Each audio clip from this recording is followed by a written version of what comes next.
Mes salutations, c'est avec vous, Maman Landé, JPC Jeunesse pour Christ, JPC la jeunesse révoltante, une génération future. Soyez de plus en plus bénis pour la gloire de notre Seigneur Jésus-Christ. Nous voulons construire une jeunesse meilleure. Nous voulons encadrer une jeunesse meilleure. Nous voulons révolter notre foi, se révolter et puis révolter nos ambitions. Nous voulons s'élever, pas comme les autres, mais comme nous. Je vais commencer par vous dire quelque chose. Tout d'abord, nous sommes dans l'émission Avenir Eza Maman. Avenir Eza Maman, c'est pour encadrer les jeunes gens. Avenir Eza Maman, c'est pour encadrer les parents. Comment prendre soin de leurs enfants. Nous avons vu comment est-ce que beaucoup des enfants sont détruits, comment est-ce que beaucoup des enfants sont abîmés, comment est-ce qu'ils sont perdus dans la route. C'est tout simplement parce que le parent peut-être n'était pas encadré.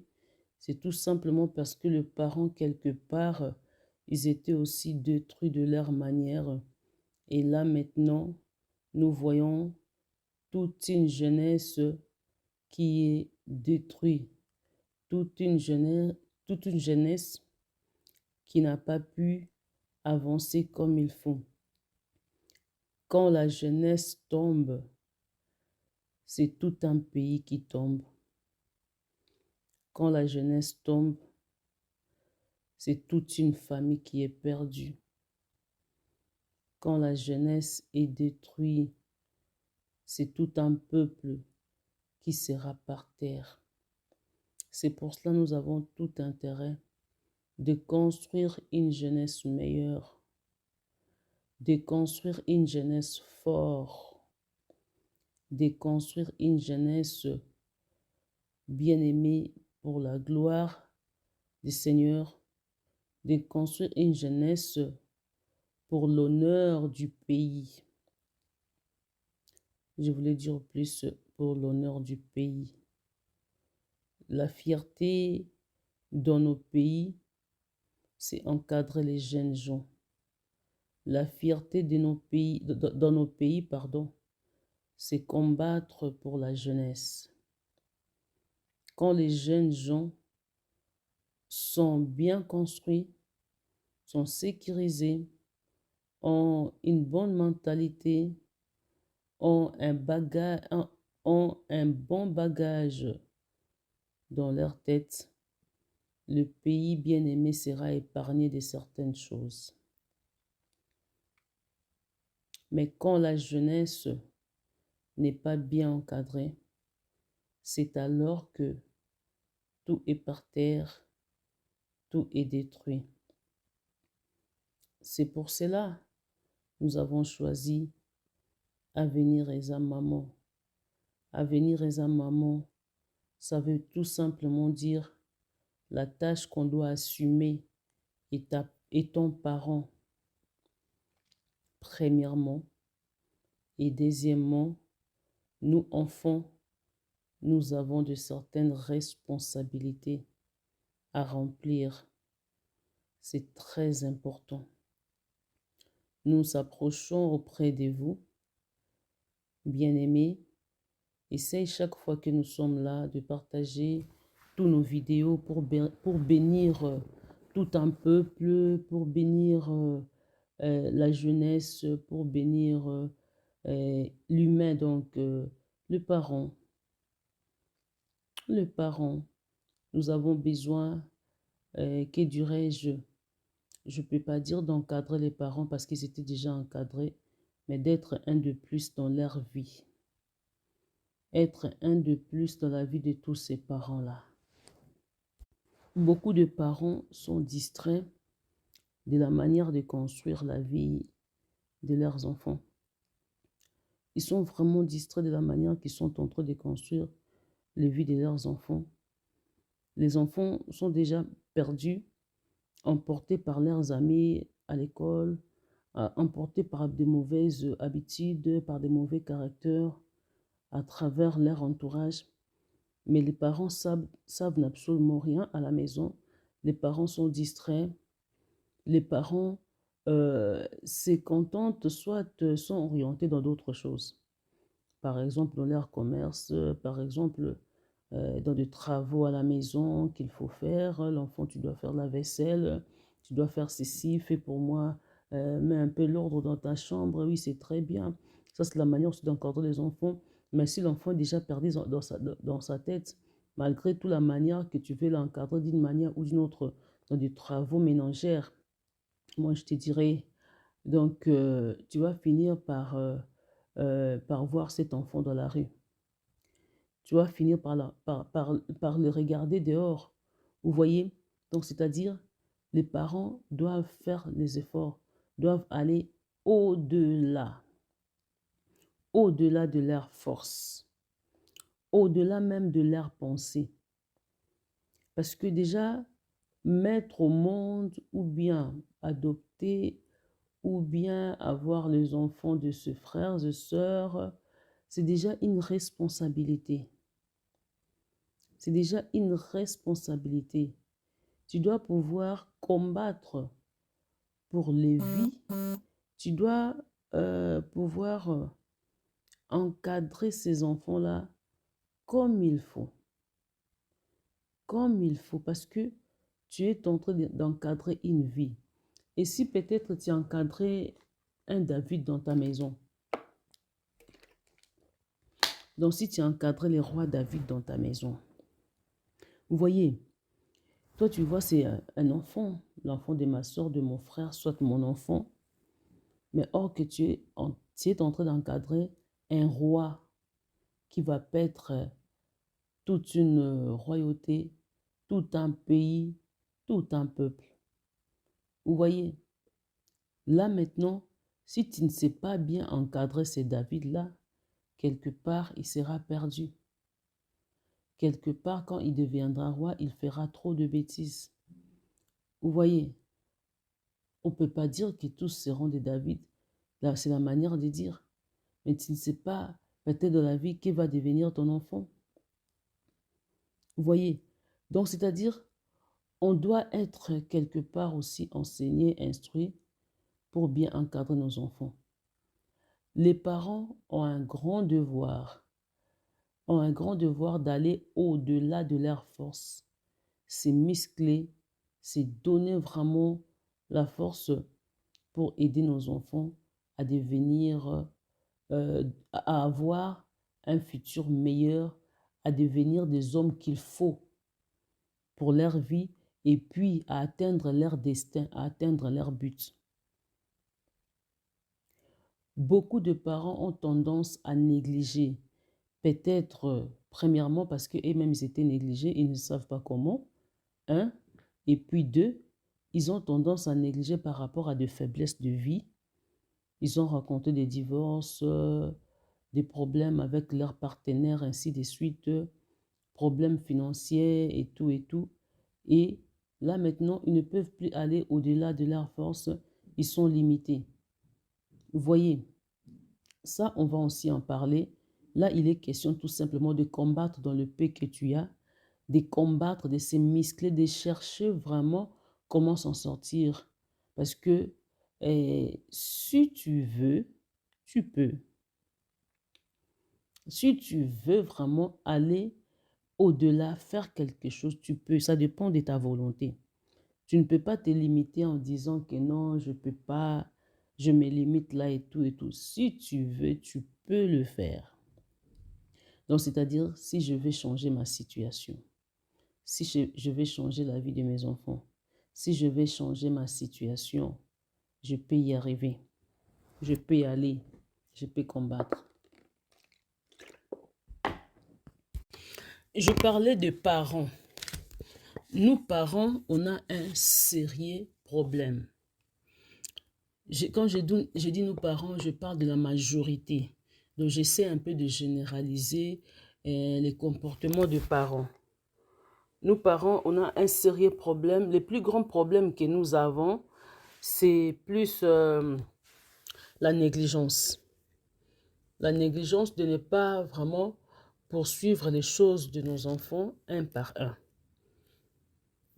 C'est-à-dire leur entourage, qu'est-ce qu'ils font avec l'entourage, dans le temps de loisirs, qu'est-ce qu'ils font, et puis en dehors de l'école, soit en dehors des études, qu'est-ce qu'ils font, et puis deux, qu'est-ce qu'ils veulent faire aussi en dehors de l'école. C'est seulement étudier, seulement manger? Non. Peut-être ils ont d'autres ambitions qu'ils veulent faire aussi. Donc ça c'est deux, et puis prendre vraiment les temps pour les enfants. Prendre le temps, se concentrer pour eux, chercher de telle manière, que dirais-je, pas devenir camarade, pas peut-être aussi, bien sûr, s'il faut aussi faire une petite amitié, pourquoi pas. Ça sera aussi très capital pour notre avantage étant parents, parce que nous voulons un avenir meilleur pour nos enfants. Nous, parents, on a un sérieux problème, la négligence. On a nos ambitions, on a nos projets, on a tout de nous, mais on a un problème de calculer sur les ambitions, les projets de nos enfants. Pour nous, le devoir est qu'ils mangent, qu'ils dorment, qu'ils aillent à l'école, c'est tout. Des petites choses comme mon ami a acheté ça, moi aussi je voulais avoir ça, je voulais même pantalon, même ketch, même sac comme lui, comme elle. Nous, c'est pas notre intérêt. C'est rare qu'on s'occupe de choses pareilles. On peut s'occuper de ça peut-être une fois, deux fois dans la vie, mais on n'a pas vraiment l'habitude de le faire. Et c'est vraiment une grosse erreur. C'est ça qui induit aussi nos enfants dans les erreurs. Il va être dominé par ses camarades, il va être dominé en esprit, il va se dire que moi je ne suis pas comme lui, et à la maison il change de caractère, il devient trop dur, il devient impoli, il devient un peu contraire à la façon qu'il était avant, et tu vas te poser des questions. Comment est-ce que cet enfant est détruit comme ça? C'est parce qu'il voit des choses là dehors qu'il a besoin. Elle a besoin d'acheter, elle a besoin d'avoir ça parce qu'elle n'a pas l'argent pour acheter. Elle a besoin d'avoir ça. Elle a besoin de posséder ça, mais elle ne peut pas. Et toi, maman, tu ne t'intéresses pas de toutes ces choses-là. Toi, papa, tu t'intéresses non plus de toutes ces choses-là et tu perds l'avenir de ton enfant. Tu perds le caractère de ton enfant.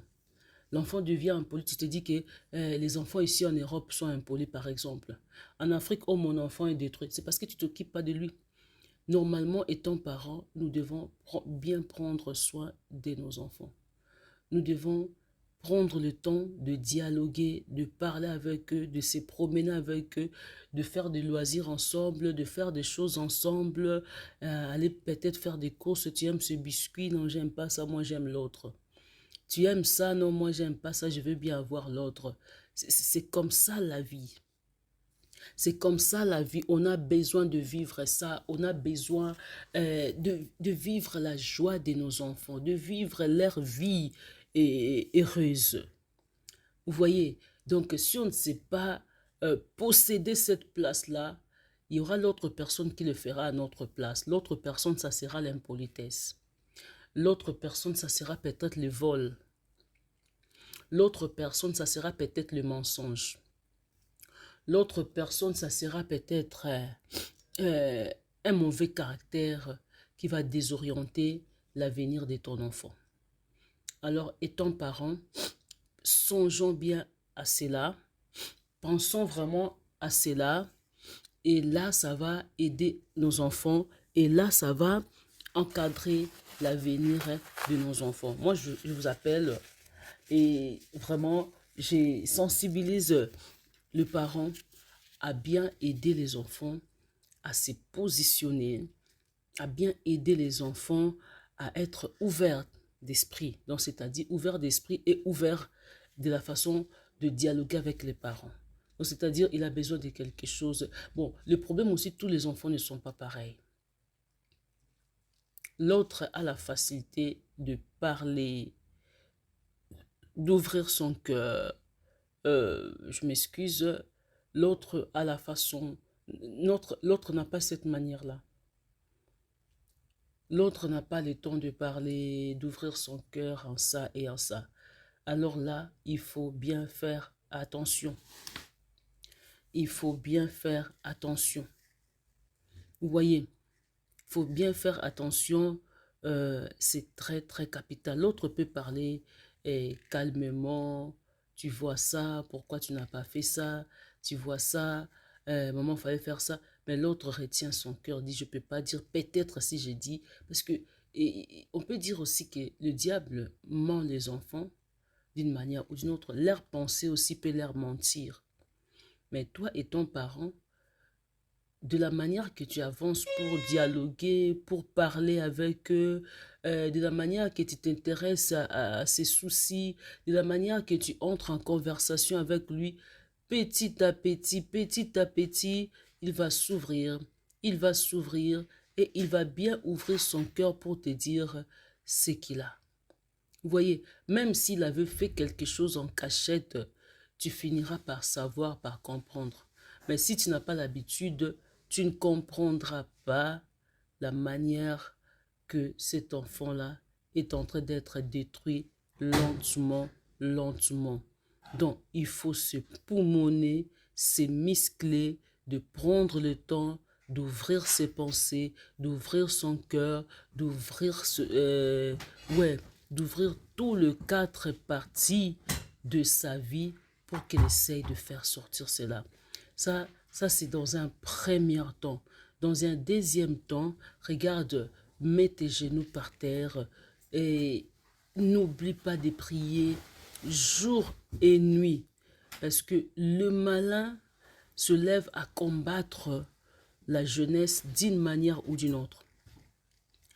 Les malins, c'est son travail. Les combats capitaux, ce n'est pas quand nous grandissons. Les combats capitaux, ce n'est pas quand nous devenons ce que nous sommes aujourd'hui. Non. Les combats, c'est dès le bas âge. Nos enfants, la jeunesse est combattue. La vie est sacrifiée et aller quelque part, bien-aimé dans le Seigneur. Nous pensons que la vie est combattue, est allée quelque part dans les bas âges. Ce n'est pas quand on grandit. C'est pas quand on grandit, c'est dans moins de 18 ans, moins de 20 ans que la jeunesse est sérieusement combattue pour perdre l'avenir, pour perdre la richesse que le Seigneur leur a donnée. Et pour ne pas arriver jusque dans ce point-là, alors, bien-aimé, il faut bien se focaliser dans des bases solides pour une jeunesse meilleure. Donc, nous parents, on est obligés de combattre pour le meilleur de nous. Si je dis le meilleur de nous, donc le meilleur de nos enfants, c'est notre joie, c'est notre bénédiction. Quand on ne le fait pas de cette manière, nous finirons par tomber, par être écrasés dans la vie. Donc, on a deux responsabilités. On devient intercesseur. On devient intercesseuse. On devient, que dirais-je, sentinelle pour nos enfants. Une vie de prière au quotidien pour l'avenir de nos enfants. Ça, c'est très capital. Ce sont des choses à ne pas négliger, même pas un tout petit peu. Ils se rencontrent avec des obstacles, avec beaucoup de choses qui dérangent et qui détruisent leur vie totalement. Si on ne sait pas s'approcher d'eux pour prendre tous ces temps de dialoguer, de parler avec eux, de se promener avec eux, de prendre un temps de voyage, un temps ensemble, on ne saura pas où est entré le diable, où sont entrés les démons. On ne saura pas. Pour bien comprendre cela, c'est par ces moments de conversation. Même si la chose est cachée, tu finiras par comprendre qu'il y a quelque chose qui est là caché. Ça, c'est un. Et sois intercesseur. Intercesseuse sentinelle pour la vie de tes enfants. Ça, tu es vraiment obligé nuit et jour. Nuit et jour, parce que là où les portes sont ouvertes, là où il y a des caractères, des mauvais caractères robustes, là où il y a des choses qui ne marchent pas dans leur vie, tu sauras facilement prendre contrôle de cela, tu sauras facilement leur épargner et repousser cela. Vous voyez, donc là j'appelle et je vous sensibilise, étant parent, je vous appelle à veiller sur cela. Je vous appelle à prendre soin de cela. Veillez à ce que vos enfants aient la facilité de vous parler les choses. Veillez à ce que vos enfants soient vraiment à l'aise de la façon de vivre. Sacrifiez-vous pour ça. Prenez le temps de se sacrifier pour ça. Sacrifie-toi. Et même si tu reviens du travail très cassé, très fatigué, tu te dis, je ne saurais pas prendre le temps, ou bien je n'ai pas l'habitude parce qu'il y a ceci. C'est pas une raison. C'est pas la raison. Donc, c'est-à-dire, tu es obligé de diminuer même le pourcentage du travail, vous mangez de petites choses à la maison, rien que pour ce temps-là. Ça, c'est très capital. Prends ton temps de s'amuser avec eux, même s'ils sont déjà grandis, même si, je ne sais pas, ils sont petits. Prends ton temps de s'amuser avec eux, aller dans le football, des physios, des fitness, quoi encore, aller se balader, aller rigoler quelque part. Ça te fera du bien. Parce que ta vie, c'est ces enfants-là. Ton futur, c'est eux. Si donc ils sont détruits, toi tu es détruit fois deux. S'ils sont détruits, toi tu es perdu. Alors tu dois avoir tout ton temps pour eux. Tu ne peux pas, et que dirais-je, traîner quelque part, au moins que tu laisses, tu abandonnes la vie des amitiés, des camaraderies pour bien prendre soin de tes enfants. Surtout, ici en Europe, il y a des choses qui montent et descendent, des choses là où les mamans se racontent et tout. Les papas vont rester quelque part dans des restaurants, ils peuvent prendre l'enfant une fois par semaine parce qu'ils ne sont pas ensemble et tout et tout. Même si vous n'êtes pas ensemble, va d'aller à l'école, ça va, ça a été. Comment s'est passé et tout. Mon ami n'était pas bien avec moi, regarde mon collègue, ce qu'il a fait et tout et tout. Vous voyez, la façon qu'il est en train de dire ça, de te raconter tout cela, ça essaie un peu de le soulager, d'enlever quelque part, d'enlever un poids dans son cœur. Vous voyez, peut-être il était surchargé, il avait un poids dans son cœur qui voulait se débarrasser de cela, mais il ne savait pas comment le faire. Et la façon que toi tu es venu lui dire seulement, regarde ça et ça, directement il s'est débarrassé de la chose qui pesait dans son cœur. C'est très capital, c'est très capital. Il faut bien l'encourager à la façon qu'il fait les choses. Il faut bien l'encourager à la façon qu'il doit avancer, à combattre pour tant de choses. Il faut bien l'encourager. L'ennemi n'est pas loin de toi, l'ennemi est près de toi. L'ennemi n'est pas loin. Surtout, c'est qu'on dit l'encouragement, c'est très capital, même dans le bien ou bien dans le mal. Ça, c'est pas bien, mais quand même, tu dois essayer encore. Pas directement, que dirais-je, frapper là-dessus, comme si c'était un cachet qu'on devait mettre dans les cahiers ou bien dans les habits. Non, non, non, non. Essaye un peu de lui faciliter la tâche. Essaye un peu de l'aider dans la position qu'il est, dans la position qu'elle est de faiblesse. Essaye un peu de la ramener un peu plus haut, soit de les ramener un peu plus haut par rapport à ses erreurs, par rapport à ce qu'elle a commis. Essaye de combattre encore comme il faut étant parent. Et pour combattre de cette manière, il faut acquérir l'intelligence, il faut acquérir la sagesse. Dans le cas contraire, tu feras que la bassesse, tu feras entrer le diable, le sorcier dans ta maison. Or que le premier sorcier, c'est toi parce que tu ne savais pas comment le faire. Alors pour savoir, il faut aller à la recherche d'une manière ou d'une autre. Ouvre ton cœur et laisse-toi emporter par des enseignements, des conseils, des instructions, des choses qui peuvent t'aider à bâtir un futur meilleur, un avenir meilleur pour tes enfants. Nous avons beaucoup de choses à vous dire étant parents. Nous avons beaucoup de choses à vous dire pour l'encadrement capital de nos enfants. Veuillez suivre Maman Landi dans notre chaîne YouTube et puis essayer de partager nos vidéos dans des couples, chez les parents. Ça sera bénéfique pour nous. Pourquoi pas la jeunesse? Nous n'allons pas seulement parler de la jeunesse comme enfant. Comme parents, pardon, on va parler de la jeunesse comme enfants aussi. Vous voyez, donc les enfants que nous avons et comme enfants aussi que nous étions, ce qui était peut-être pas bien pour nous, ce qui était positif et négatif de la façon que nous sommes grandis, ça peut aussi aider beaucoup des enfants à se positionner, à se révolter et à avancer encore bien dans leur vie. Vous voyez, parce que aujourd'hui, nous dirons bien clairement, nos parents n'étaient pas instruits, n'étaient pas encadrés dans ça. Ils ont commis beaucoup d'erreurs. Et nous, dans notre temps, au lieu de corriger tous ces erreurs-là, nous sommes venus encore accompagner ces erreurs-là, donc achever la mission, la mauvaise mission de nos parents.